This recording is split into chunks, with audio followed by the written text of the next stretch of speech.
ఎంతమంది ఎదురొచ్చినా ఆ దేశం ఒక్క అడుగు కూడా వెనక్కి వేలేదు. ఎన్ని బెదిరింపులొచ్చినా ఆ గుండె ఒక్కసారి కూడా తడబడ్డం లేదు. ఎన్ని బాంబులు పడ్డా అక్కడి నేల ఇంకా గర్వంగానే ఉంది. ఎన్ని దిశల నుంచి ఒత్తిడి వచ్చినా అది మోకాళ్లపై కూర్చోలేదు.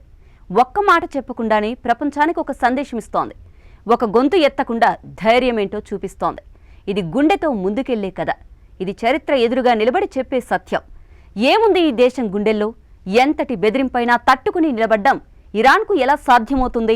ఇలాంటి క్షణాల్లో దేశాన్ని ముందుండి నడిపించే నేత ఎలాంటి మాటలతో స్పందిస్తాడో అందరూ చూస్తారు. ఆ క్షణమే ఇరాన్ సుప్రీం లీడర్ ఖమేనీ తన గళాన్ని వినిపించారు. విదేశీ ఒత్తిళ్లు ఎక్కడి నుంచొచ్చినా కూడా ఎలాంటి భీకర శబ్దాలతో దూసుకొచ్చినా ఇరాన్ తల వంచదని స్పష్టం చేశారు. శత్రువుల దాడులకు సమాధానం వస్తుందని, తప్పక వస్తుందని ప్రజలకు ధైర్యంగా చెప్పారు. ఇజ్రాయెల్ చేసిన తప్పు చిన్నది కాదు అంటూ దానికోసం ఖచ్చితంగా శిక్ష ఎదురవుతుందని హెచ్చరించారు. హింసతో, బెదిరింపులతో, అణచివేతలతో ఇరాన్ను ఓడించలేరని చెబుతున్నారు ఖమేనీ. మేము లొంగిపోవడానికి వచ్చిన వాళ్ళం కాదని, మేం ఎదుర్కొనే వాళ్ళమని ఖమేనీ తేల్చి చెప్పారు. ఎంతటి ఒత్తిడైనా మేం తట్టుకుంటామని, మమ్మల్ని లొంగదీసుకోలేరని ఖమేనీ చెప్పిన ప్రతి మాటలో దేశపు ధైర్యం ప్రతిధ్వనించింది. అసలు ఈ క్షణంలో ప్రపంచం మొత్తం చూసిన విషయం ఏంటి అంటే అమెరికా ఎలా స్పందిస్తుందో అన్నదే.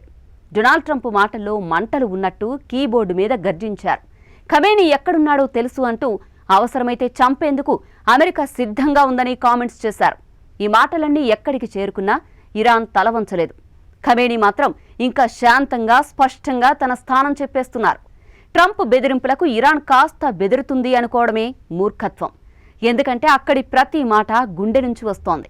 బెదిరింపులన్నీ బయట నుంచి వస్తుంటే పట్టుదల మాత్రం లోపల నుంచి వస్తోంది. ఇదే తేడా. అమెరికా ఎంత గొంతెత్తినా ఇరాన్ మాట మాత్రం స్థిరంగా ఉంది. శబ్దం కాదు, శక్తి మాట్లాడుతుంది. వీరుల కళ్ళల్లో భయం కాదు, ధైర్యం మెరుస్తోంది.